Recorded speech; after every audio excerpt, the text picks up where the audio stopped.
and welcome to Get the Table, another wrestling roundtable discussion podcast with myself, Adam Wilborn, one of the Dudley boys, Michael Sidgwick from WhatCulture, and Andy Murray from WhatCulture, here to discuss another burning wrestling issue. But before we get into it, if you're a fan of this sort of thing, make sure you subscribe to WhatCulture Wrestling on either iTunes, Spotify, wherever you get your podcasts from, for daily wrestling podcasts where we review AEW Dynamite, AEW Rampage, Raw, SmackDown, NXT 2.0, pay-per-views, bloody premium live events. We have more roundtable discussions like this one, interviews, and a roundup of the week complete with a bloody good quiz, of course, on WrestleCulture. As I said, though, joined by Sidgwick and Andy Murray.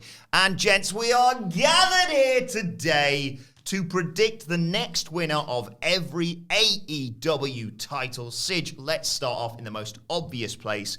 The next AEW World Champion. First of all, how long do you think Hangman Page holds on to the title for, and who is the man to take it off him? I certainly think he'll make it to Revolution and past and beyond, having defeated Adam Cole. I've said for the longest time, the play with Adam Cole long-term, considering he's just the best guy, one of the most over guys, is as a babyface. So you could easily beat him in a big match as a heel because he will force fans to disassociate from the heel character down the line. You can beat him in a big match, easy. In terms of who wins it, I haven't settled on when, but it has to be MJF. Yes. He is an incredible heel. He is a constantly absorbing presence on AEW television. He's essentially one of the biggest needle movers ratings-wise. He's so smartly booked that no one's anywhere near sick of watching him wrestle in the ring because he's booked as a premium in-ring attraction. He's proven time and time again, week-to-week storytelling, that he can sustain interest in incredibly long-term programs. If you look at every single program he's had in AEW this far, the shortest one by some stretch was Darby Allin. Cody Rhodes, Chris Jericho, and now the CM Punk rivalry, they're all taking their sweet time to reach a destination. And I would say 8-9 times out of 10, every single week, he does something to entertain you, to pop you, and to hook you for next week, whether it's the reveal of an opponent, the reveal of a stipulation. He's a great TV star, severely underrated wrestler. He can do something that very few people can't and generate an earnest strain of heat. He's a star, and there will come a point where he'll have to back up this talk because he said since AEW's inception, he's going to be the world title holder. He's going to be the world champion. At some point, he kind of has to Double nothing's after Revolution, isn't it? It is. That's where I'd do it. That's because I've got MJF as well. Well, tell me why it would be double or nothing. I literally, like you said, I think they're going to do Cole at Revolution. I think you're right. I think Adam Cole is going to be a world champion in AEW at some point. But you're right. It's probably going to be as a baby face. That's the direction they're probably heading in. Hangman Page deserves at least another big title win on pay-per-view. We've got the Lance Archer thing going on now, of course. So I just automatically went for the next big pay-per-view. I don't think you switch the title onto MJF on anything other than a show that fans have to pay for. Not even like they do a lot of specials and what have you. I'd do it at the pay-per-view. Do you agree, Andy? MJF for you? Clean sweep? No. Oh, good. No, I considered MJF for this, and I've had MJF fantasy booked in my head as the next AEW World Champion pretty much since, before Page won the title. But MJF factors into so many things out with the world title picture that I think you could comfortably go at least another year not exhausting his storyline options before pulling the trigger on him winning the world title. And I don't think Hangman's going to have it for a full year. I think he'll maybe have it for another pay-per-view arc or 2 or 3 or whatever. I think that the pathway for him for the next few months is beating Lance Archer and Adam Cole at Revolution. Like Sidgwick said, they've really hit you over the head with the idea that Adam Cole's the number one guy and all of that. So that's going to play out for sure. I have 2 answers. I have a chaos answer and a serious answer. The chaos answer is Cody Rhodes. Yes! Who signs his new AEW contract on the belt after winning it from Hangman Page. I don't seriously believe that. I just think Twitter would be a lot of fun if that happened. Yeah. Serious answer is that Page defends it against Lance on TV or whatever, beach house shop, whatever fancy show they're going to call it, beats Cole at Revolution, beats whoever your next challenger is, maybe Jon Moxley at Double or Nothing, gets to All Out and loses it to Bryan Danielson. Why not make it a trilogy? if Danielson beats him for the title there, you can go back to it because technically in the rivalry there'll be 1-1-1. Yeah. There's stuff you can do with Danielson and Omega, who will hopefully be back by then. And from like the basic standpoint as well, Bryan Danielson's the best wrestler in the company. Do you want your main events to be the best matches on the pay-per-view, the best matches on the card? Yeah, yes, fair. you do. You get the best wrestler in the company. There he is. Kenny Omega's injured. That's why he's not there. Talk about this for too much longer. Also think it's very interesting that none of us have gone for CM Punk. Thought about it briefly. I mean, realistically, you don't want to divide the audience. We're talking about next title holder, not someone who could conceivably win the title at some point. I just think you run the risk of dividing the audience in terms of doing Punk versus Hangman Page. And I fantasy booked pretty much the second that CM Punk walked into that company, he can do on a nationally televised stage the full heel straight edge gimmick as it was meant to be. And who better protagonist to do that with than Hangman Page? However, certain less frivolous real life events have unfolded to the point where I really don't think it would be in particularly good taste to run an alcoholic storyline or something to that effect. If you've noticed, Hangman Page is really kind of taking that out of the act. So it would have to be face versus face if it was Punk versus Hangman next. And I just feel like you want to get everyone behind your one guy for that period of time. Yeah. Splitting the audience seems senseless to me. And Punk potentially taking it from MJF 2 or 3 years from now is a great story from where we are now. Let's move over to the women's title then, Andy. Who should beat Britt Baker? Because it doesn't feel like, I mean, there is an obvious person, but at the same time, right now, she's sort of clearing out the whole division, isn't she? Yeah. Well, I think we've all got the same answer for this one, most likely. It's Thunder Rosa. Yeah, it's Thunder Rosa. Thunder Rosa for you? Yeah, it's Thunder Rosa. Yeah, it's just the natural course of action, isn't it? Like, they've done a good enough job of providing enough separation between the two of them for basically since they had the lights out match. They've met each other in passing and they've had a few snipes back and forth. But the thing with Thunder Rosa is, like, for this period, she's just been knocked back at every single step, losing in the TBS tournament, getting screwed out of various other things. At the moment, she's going to be preoccupied with Mercedes Martinez, which will be a sensational match. She's Britt's best in-ring opponent for me. I think that the lights out match stands as a high point for the company as a whole and not just the division. It was one of my favorite AEW matches of the year, unquestionably. If you can recapture that magic, you've got a winning feud. I mean, the best thing for me about their first feud was they didn't really do all that much. Like, a minute a week, they'd have a brawl. But it would just so happen to be the most heated and awesome thing on the show, that working a more expanded program over a period of months with bigger segments and more talking and hotter angles or whatever, more elaborate angles, I should say, it seems like the easiest thing in the world. When Thunder Rosa comes out as well, routinely, even she might not appear on Dynamite for a month, she will still get one of the biggest pops of the night. She has a crowd connection that seems to be just unbreakable, no matter what she's used like. And I don't see another option, to be honest. I mean, I think there are a few more viable options than the discourse surrounding the women's division on the whole might suggest, but I just can't see past Thunder Rosa to the extent that several Britt Baker title defenses have felt like obligatory filler, because we know kind of where the destination is, because they've done a fairly sensational job of foreshadowing it and building the anticipation and mobilizing support of Thunder Rosa in the process. As Murray points out, her fleeting Dynamite appearances are usually very well received. She gets big pops on Dark Elevation when the audience generally isn't as up for that as they are Dynamite when they do the block tapings, because they know it's of relatively little importance. And Thunder Rosa is probably one of the best in-ring workers they have in that division. Unmatched crowd connection, incredibly marketable, very legitimate, unique ring style, great babyface fire. It's obvious. Yeah, I completely agree. How soon would you do it? Because I can see them going into Revolution and Baker and Cole doing the whole unbearable, we're going to be Mr. and Mrs. AEW World Champions. That's sensational. That's a sensational shout. Yeah. Maybe that's possibly the reason why they've been paired together at this point.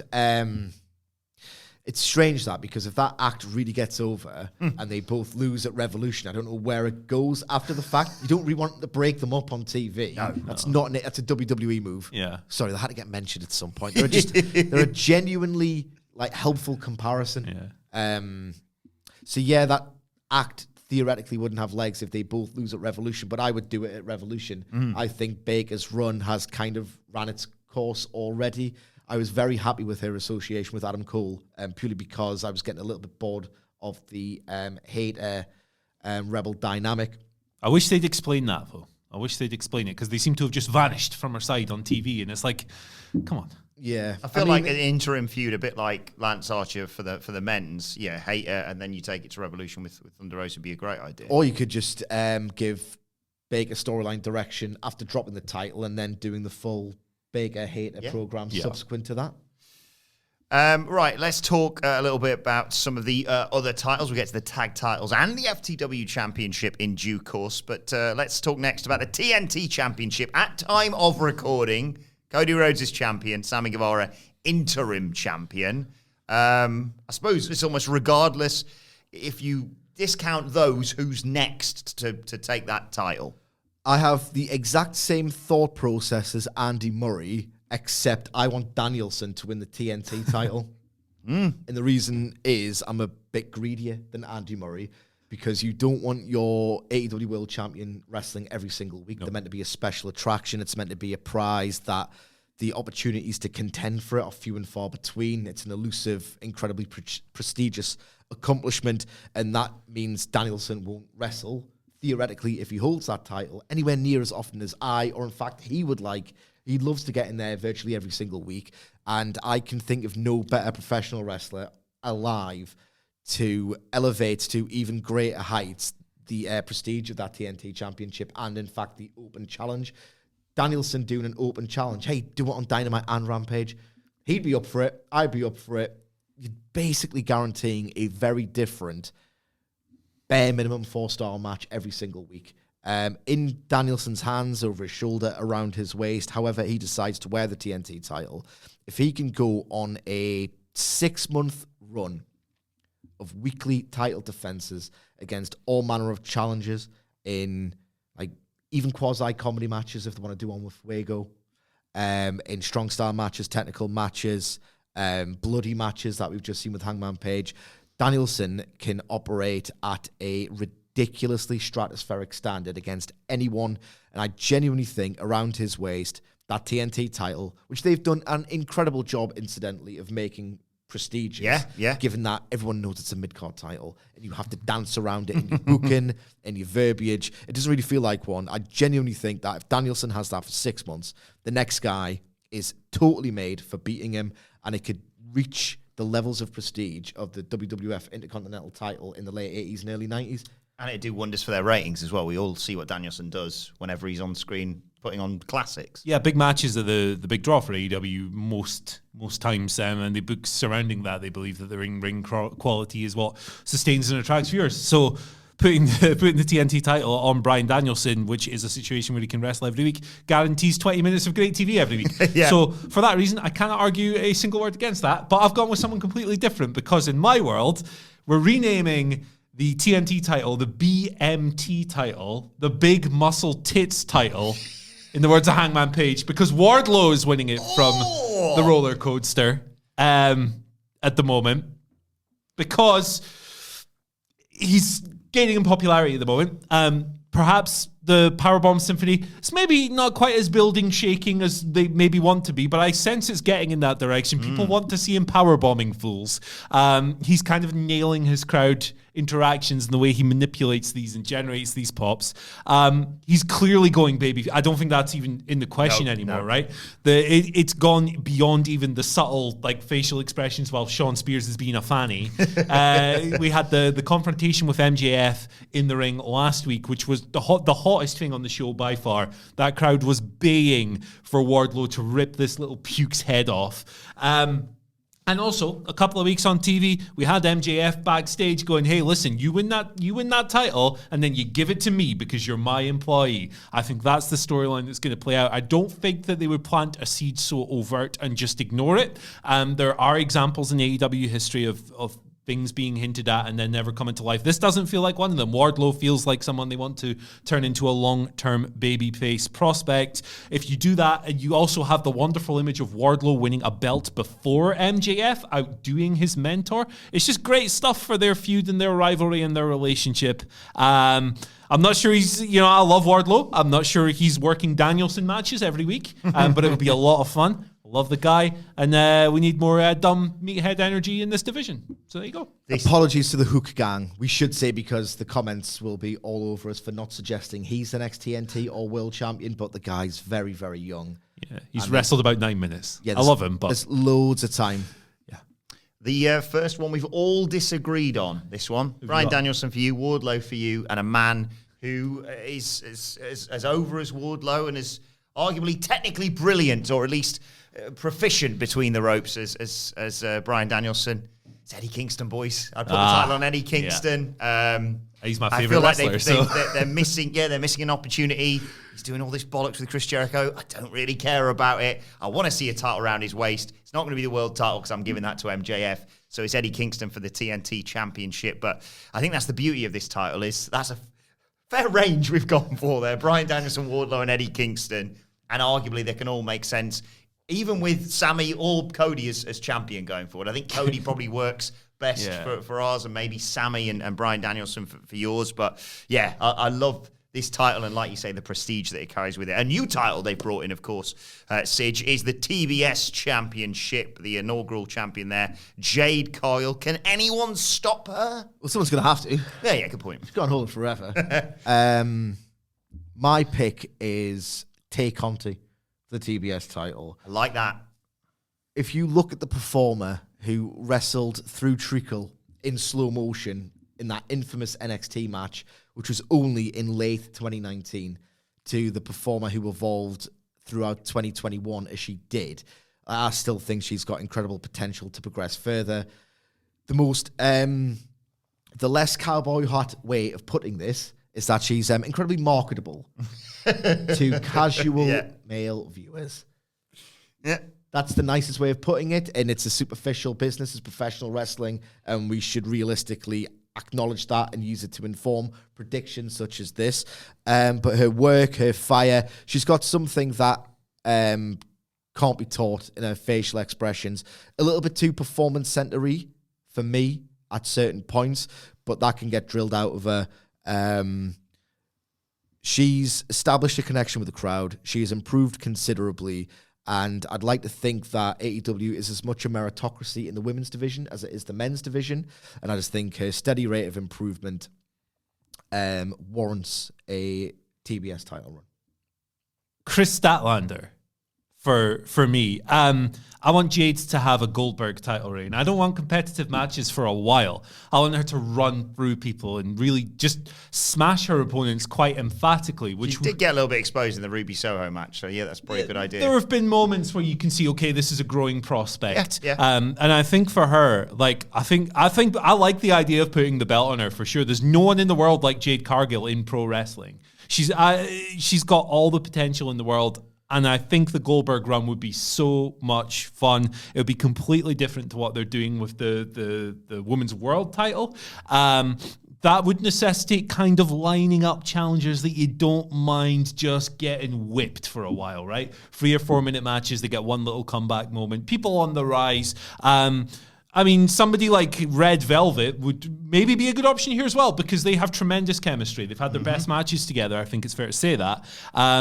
But for me, on the opposite end of the kind of scale here, Statlander has become almost like a vanguard for this division. And while I've always been a fan of her, and I think she came in a very good wrestler, albeit it's clearly a developing one, she'd only been at it for a few years, she has risen to this position where she's now like really dictating her matches, and she's working with people who are maybe even a little bit more experienced than her, and she's controlling them. She looks very composed out there. She's had my favorite Britt Baker match since the Thunder Rosa match, one-on-one. She's in the storyline with Layla Hirsch at the moment, which I'm sure will result in another good match because both of them are really, really good. But at the end of it all, when you have this Goldberg title reign, if you want to kind of flip it and end it on a big memorable match with a very good wrestler who can overcome this and has the babyface popularity, which you hope will grow. It's Statlander for me. I think her efforts and her improvement over the past year or so should really be rewarded in some shape or form. I don't like the idea of just going, hey, your turn with the belt. But you can tell that story. I like as well that they've made a conscious effort to dial back on the alien stuff on TV as well. Something people always say when we talk about supernatural stuff elsewhere, they go, oh, there's an alien and there's a zombie here. Well, the alien isn't flying the ring on a flying saucer. She's not teleporting, all of this stuff. But even now, they're doing things like they're putting it in question. They're going, it's a personality trait, whatever. It's just a boop. It's mind games. It's this, it's that. She thinks she's an alien. She thinks she's a exactly. zombie. Yeah.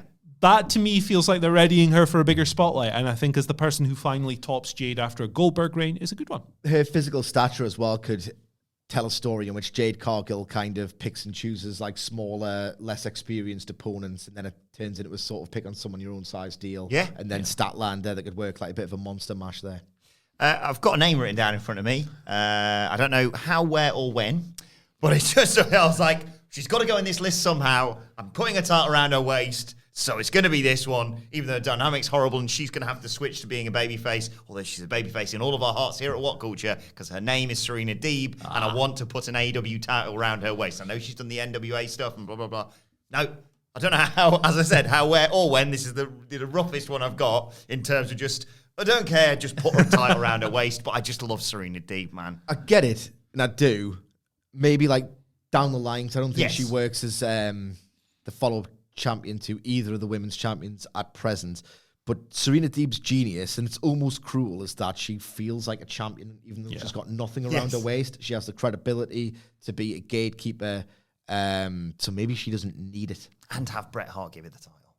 There's more Bret Hart in AEW. Yeah. In general. Right, let's move over to the tag team titles. Jurassic Express have just won them very recently, Andy, but who's going to take it off them? FTR. They have the best chemistry in ring. For me, certainly on an individual level, Dax and Jungle Boy, that singles match they had last year, sensational stuff. They seem to get the best out of each other. FTR, the Young Bucks. Oh, they're not the Young Bucks, they're the Jurassic Express who have the titles. I've written down like 5 different names and I'm getting them all muddled up. The big moment was kind of detracted for me with the Lucha Brothers. I didn't particularly care for the match regardless of the injury, but then you had the injury and it was like, this really sucks because these guys are really, they're really popular and everyone likes them, and now they've kind of had this taken away from them. I think so. After that, I think they do need to have quite a strong reign, not necessarily a 6-month reign, but certainly one with the caliber of match that we saw between them and Reynolds and Silver on Rampage. Popping matches, fun little spot fest things, culminating in them meeting the big bads of the division, the grindy headlock guys who hold the tag rope and work the heat and come down to the Midnight Express's theme music.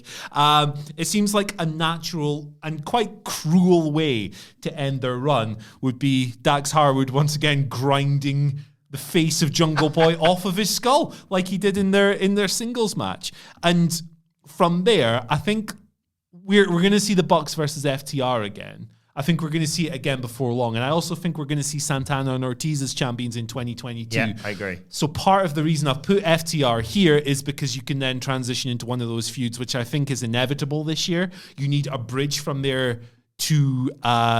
you need a bridge from Jungle Boy and Luchasaurus to get to that. And I think FTR are it. Have you got any of those names as your next tag champs? No, I've got... I love Tony Khan. Love his booking. Sometimes I'm critical of the fact that he'll get someone in and he really, really likes them. And he'll book them on like every other Dynamite and Rampage for like a 6-week stretch. And then he'll think, All right, I probably overdone that with Bobby Fish. I love Bobby Fish, but it became a meme, wasn't it? Bobby Fish on every freaking show. 2.0, I love him as well, but they often it's just like we need someone to feud with these people just to get 2.0 in. The boys I mean, I get excited about pro wrestling as well, just like Tony Khan does. It's infectious, but I get it as well. I can identify with TK here because I just look at the potential dynamic with Malachi Black and Brody King. Yep. And just think that is class. Like, putting them together is great. Like, Brody King being this destroyer after Malachi Black just dissects people by popping their knees in their faces and taking them down. I just think that they could be a fabulous tag team act. And on a selfish level, it gives you less of the bad of Malachi Black if he's in a title picture. I couldn't really sanction the idea of Malachi Black going, well, you know, you might have beat me, but I corrupted you. With the poison mist. Why are you a wrestler then? Like, why are you a wrestler if not to pursue championships in the sports-oriented league in which wins and losses matter? I think if you put Malachi Black in a title picture, and you shouldn't be beating someone like Malachi Black, you shouldn't be 50-50ing someone like Malachi Black because his aura is so strong, he's so marketable, he's in his late 30s, I believe, so you kind of want to do something with him now. He's clearly got this crowd connection. He's got like an ardent army of fans, and the closer you get him to the actual purpose of what pro wrestling should be, the better. And I just think that Malachi Black and Brody King versus Luchasaurus and Jungle Boy, like Luchasaurus and Brody King having like a big monster mash throwdown would be great. Lorchasaurus. Cancel the video. Yeah. A corrupted Marco Stunt costs Jurassic Express. Oh, he could wear eye makeup. On The Voice when he's singing. Don't take the piss out of my pitch, dickheads. But Brody King versus Luchasaurus would be class. Jungle Boy versus Malachi Black would be awesome because Jungle Boy's comebacks are great, and it would look really difficult to come back against Malachi Black because his offense is so great. You've got this really wholesome act in Jungle Boy and Luchasaurus. Like, and I'm a husk of a guy with a very dark sense of humor, and even I'm like enchanted by the Jurassic Express act. And it's this really wholesome act. If you contrast them with these like incredibly doom metal looking fellas, like the character contrast is there, the match dynamics there. You get Malachi Black away from law stuff, which is not good. You give him a purpose to be in the wins and losses promotion. I just think they would rule. I'm a complete hypocrite because I genuinely considered them as my I think picks it's a great shout for the next tag champs. I'm not a huge fan of the Malachi Black law bollocks thing that we've discussed, but I really like that as a pitch. And just I did have them written down, but just to make these interesting, I'm going to pick someone completely different. I'm going to have the Briscoe brothers come in and take the titles of Jurassic Express just because it's the Briscoe brothers. And I think I'm desperate to see him in AEW. A lot of talk has been happening with them since the Ring of Honor stuff. And I think you could... They'd probably skin Luchasaurus after they win the match as well. So, you know, just to make things interesting. But again, it's another one of those titles, a bit like the TNT Championship, where, like, Proud and Powerful, I completely agree, are going to be champions probably this year. There's a multitude of choices, and it's not definitive where we're going next. I think all those picks are correct. Let's finish up with a title that, you know, isn't defended that much, but it's always potentially up for grabs, Sidge. Which wrestler deserves the FTW Championship after Ricky Starks? This is such a completely basic bitch, I watch the TV answer, but give it to Dante Martin. Because when they did that switcheroo where it felt like Dante Martin had jumped to Team Taz, that was really interesting. This storyline, realistic, I don't think it's been that interesting since that plot development whatsoever. What you want to do with Taz generally, right, is this is a guy who is so fabulous, the more belligerent he is, the more he feels like he's been slighted, and even the pettiest slights are perhaps even funnier. You want to get Taz pissed off because you then get great Taz promos, that you then get... I haven't seen a big-time Team Taz beatdown in far too long, and this stable is incredible at it. So if I'm Tony Khan, one of my first things on the docket when I'm formatting a Dynamite or just like, you know, making notes in my pad about the direction of Dynamite and AEW going forward, number one on the bullet point would be, how do I piss Taz off? How do I get Taz pissed off saying incredible expletives in that New York accent of his? And for me... the quickest way of pissing that man off is to take away that which is most precious to him, not named Hook, and that's the FTW title. If Dante Martin takes that off him, then you get to subvert what is becoming a little bit of a worn trope in AEW's booking patterns, where wrestler fights associate of main rival and go through the stable.